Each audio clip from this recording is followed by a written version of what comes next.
Welcome you guys in VConsec training program. Today I am going to discuss on traceroute.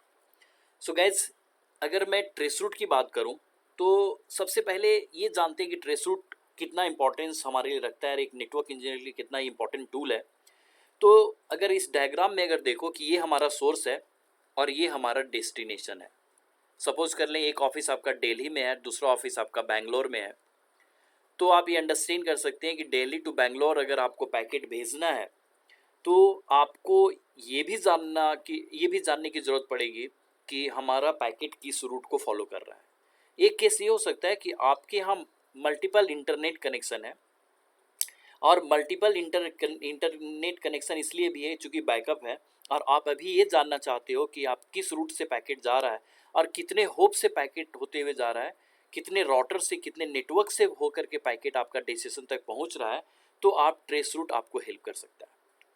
So guys यहाँ मैंने लिखा है traceroute is a network diagnostic tool. So definitely ये network diagnostic tool है, use to trace the path. So path को trace करने में help करता है।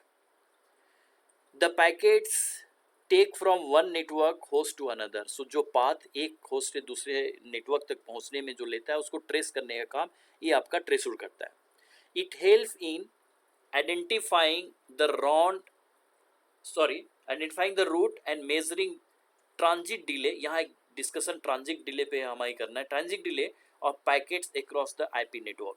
सो गैस यहाँ सबसे इंपॉर्टेंट है, ट्रांजिट डिले का मतलब ये होता है कि सोर्स से डेस्टिनेशन तक पैकेट गया उसमें कितना टाइम लगा। दैट इज आपका पैकेट गया फिर उसका एक्नॉलेज भी आया, तो this is called round trip type जो होता है। सो ट्रांजिट डिले कितना है, यहाँ से वहाँ तक जाने में, सोर्स से डेस्टिनेशन तक जाने में कितना टाइम लगेगा, वो भी आपको ट्रेस रूट से पता चलता है।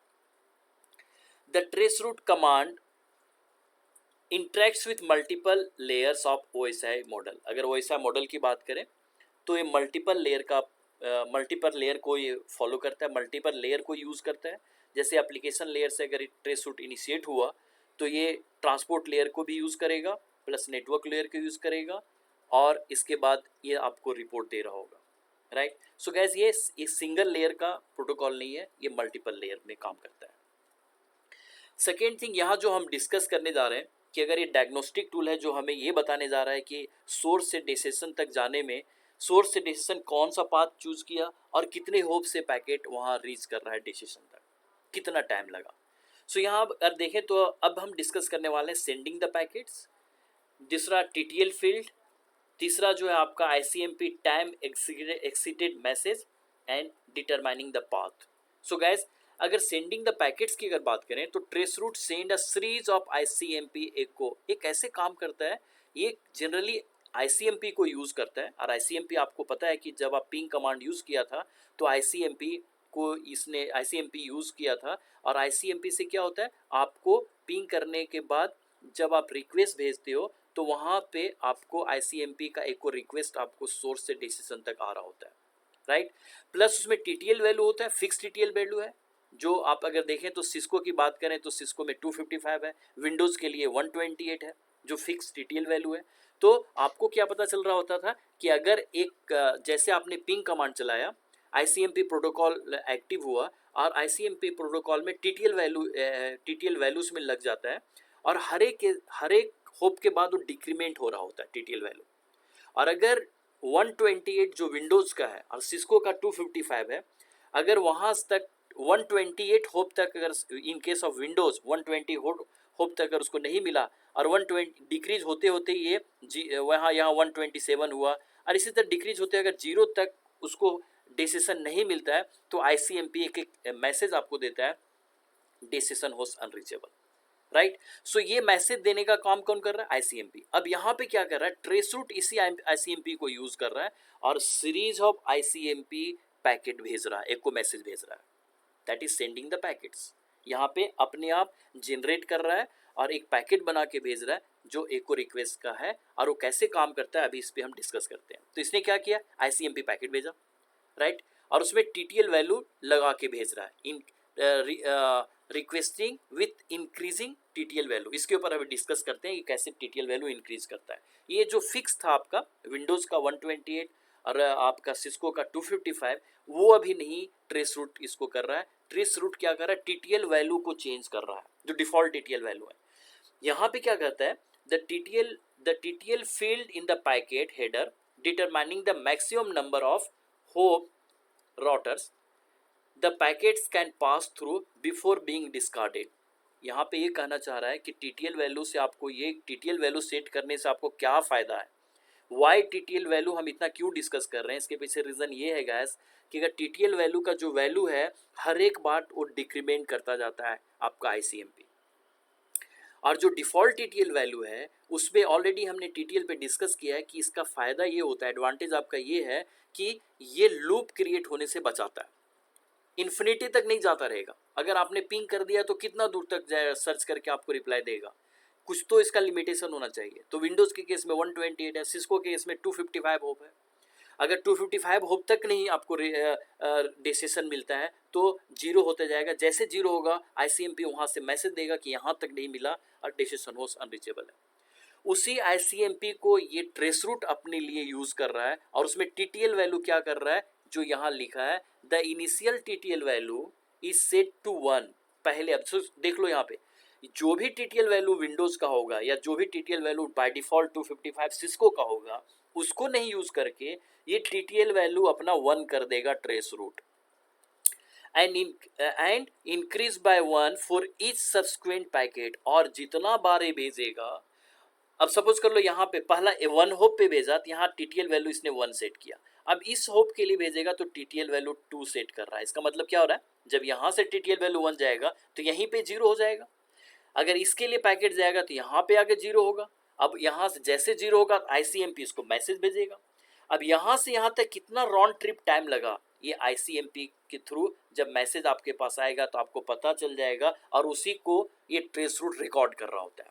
अब सेकेंड टाइम क्या करेगा, इसका टीटीएल वैल्यू 2 कर दिया, अब पहले पैकेट यहाँ गया फिर यहाँ पे जाके 0 हो गया, तो यहाँ से 0 से आईसीएमपी एक मैसेज देगा इसको और उससे ये पता चल जाएगा ट्रेस रूट को कि इसने कितना टाइम लिया यहाँ से यहाँ तक जाने में, राइट। इससे आपको राउंड ट्रिप टाइम पता चल जाएगा और इससे ये पता चल जाएगा कि कितने होप पे वो राउटर रखा हुआ है, राइट। अभी डेसिशन आपका यहाँ पे है लेकिन पहले हर एक होप का वो रिकॉर्ड आपको बता रहा है।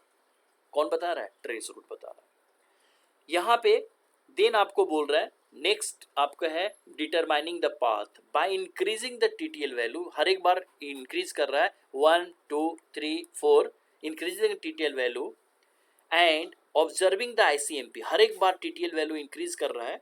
पहली बार यहाँ 1 किया और आईसीएमपी के रिकॉर्ड को ऑब्जर्व किया, फिर 2 किया फिर यहाँ से इसका रिकॉर्ड ऑब्जर्व किया, फिर 3 किया फिर इसका आईसीएमपी रिकॉर्ड ऑब्जर्व किया, फिर 4 किया और यहाँ डिसीजन पे आगे 0 हुआ और इसका रिकॉर्ड ऑब्जर्व किया और सबका राउंड ट्रिप टाइम रिकॉर्ड कर लिया कि कितना टाइम लग रहा है और इस डिसीजन पे पहुँचने पे कितना होप लग गया। सो 1 hope 2 hope 3 hope and 4 hope लग गया डिसीजन तक पहुँचने में। सो गाइज अगर मैं आपको बोलूँ तो यहाँ determining the path by incrementing the TTL value and observing the ICMP response from each hope, trace route map the path taken by the packet to the destination। So ये path भी record कर लिया कि किस path से packet जा रहा है, राउंड ट्रिप टाइम भी आपको बता दिया जो ICMP को हेल्प से कर लिया और TTL वैल्यू को यूज़ करके इसने आपको एक रिकॉर्ड बना के दे दिया। सो डेफिनेटली गाइस एक नेटवर्क एडमिनिस्ट्रेटर के लिए ये बहुत ही डायग्नोस्टिक और बहुत ही इंपॉर्टेंट टूल है ट्रेस रूट, जो आप नियर फ्यूचर में यूज़ करोगे और इंटरव्यूअर आपसे डेफिनेटली इसके बारे में पूछेगा कि इसका वर्किंग प्रिंसिपल क्या है। बट अगर ट्रेस रूट के बारे में आप सिंपल ये बता सकते हैं कि ये पाथ फाइंडिंग में के बताता है कि किस रूट से पैकेट जा रहा है और उस रूट पे कितने होप के बाद डिसीजन हमारा रखा हुआ है, that is the purpose of trace route. एक इसका छोटा सा लैब हमने यहाँ बनाने का, इस लैब के ऊपर ऑलरेडी मैं आप लोग को बता चुका हूँ कि कैसे ये लैब रेडी होगा। मेरे पहले का वीडियो देख लेना, उसके अंदर ये लैब सेटअप करने का मैंने बताया है आपको।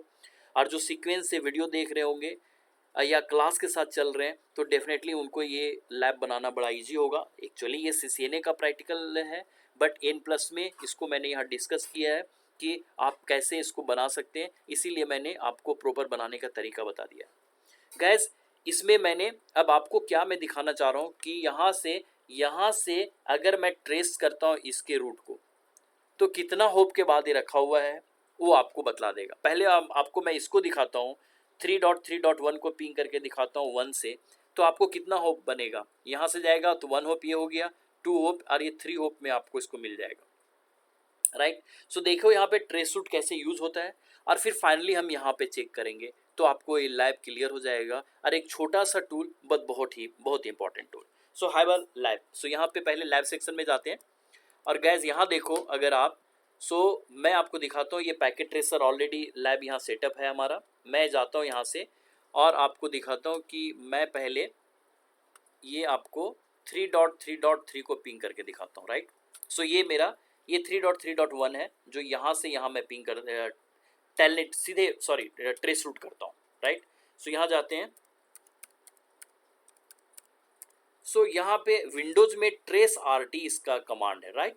TRACERT ट्रेस RT लिखना है, और सिस्को में जाओगे तो ट्रेस रूट के बाद IP लिखना है। सो थोड़ा सा चेंज है। सो यहाँ पे अगर जाते हैं ट्रेस RT में अगर आप जाते हैं यार, यहाँ पे लिखते हैं 3.3.3.1, ये आपको बतलाएगा कि कितना चीज़ यहाँ, ये देखो आप। सो गैस आप देख सकते हैं कि पैकेट कहाँ गया। पहले पैकेट गया आपको 1, यहाँ से पहले गया पैकेट 1.1.3 इस होप पे गया। यहाँ के बारे में बताया कि यहाँ से यहाँ पैकेट आया, फिर यहाँ से 2.2 जहाँ से इन करेगा हर एक इनपुट पे वो दिखाएगा।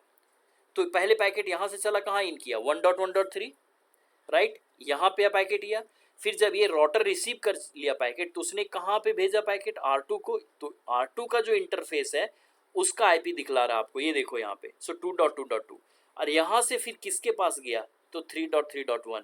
सो ये 3 होप का डिटेल आ गया, और कितना राउंड ट्रिप टाइम लगा वो भी आपको पता चल गया, और किस रूट से पैकेट जा रहा है। अगर किसी दूसरे रूट से फॉलो होता, अगर यहाँ पे कोई राउटर लगा होता और उस रूट से पैकेट आ रहा होता तो वो भी आपको बताता कि किस रूट से पैकेट आपका आ रहा है। गेटिंग। यहाँ एक स्टार सा दिख गया, रीजन बिहाइंड कि वो अर्थ करने में टाइम लग गया होगा, बट दोबारा करेंगे तो आपको ये एग्जैक्ट दे देगा वैल्यू। सो देख सकते हैं कितना टाइम लगा। सो 145 मिली सेकेंड वहाँ उसको डिसीजन में पहुँचने में लगा। सो गाइज अगर मैं इसी को सीधे आपको लेके चलता हूँ, अगर मैं सीधे पिंग करता हूँ 7.7.1 को, तो यहाँ पे कितना होप बनेगा। सो पहले इसका रिपोर्ट आएगा 1.1.3, फिर 2.2.2, फिर 4.2.2, 4.4.2 एंड देन 6.6.2 एंड सीधे यहाँ पे आ जाएगा 7.7.1 फाइनली डिलीवर हो जाएगा। सो देखो गाइज यहाँ पे ट्रेस रूट, अगर हमारे पास अभी ट्रेस TRAC ट्रेस RT, और यहाँ पे अगर मैं लिख देता हूँ सीधे 7.7.7. यहाँ पे 1। गाइज यहाँ सबसे इम्पॉर्टेंट है कि ये टूल इम्पॉर्टेंट आपको इसलिए भी है कि अगर यहाँ सिंगल रूट है, बट अगर मल्टीपल रूट रहता तो डेफिनेटली आपको ये जानने की क्यूरियोसिटी होती कि ये पैकेट जा किस रूट से रहा। अगर मेरा एक रूट इधर से है, एक और रूट नीचे से है, तो किस रूट से पैकेट जा रहा है। तो नेटवर्क इंजीनियर के लिए ये डायग्नोस्टिक करने का टूल है जो बता सकता है कि हमारा पैकेट किस रूट से जा रहा है। ये देखो गाइज। तो यहाँ पे जाते हैं, अब यहाँ पे आप एंटर करते हैं। सो ये पहले 1.1.3 पे आया, फिर 2.2 पे आया, फिर 4.2, 6.2 एंड लास्टली 7. कितने होप बने। सो 1 होप, यहाँ से यहाँ 1 होप, फिर 2 होप, 3 होप, 4 होप और 5। सो देखो ये 5 होप पे आपका पैकेट यहाँ पे आ गया। Getting guys. सो ये एंटायर डिटेल है जो कि ट्रेस रूट आपको देता है, and definitely it is very important tool जिसके थ्रू आप नेटवर्क डायग्नोस्टिक कर सकते हैं। I believe this will be helpful for you. Thank you.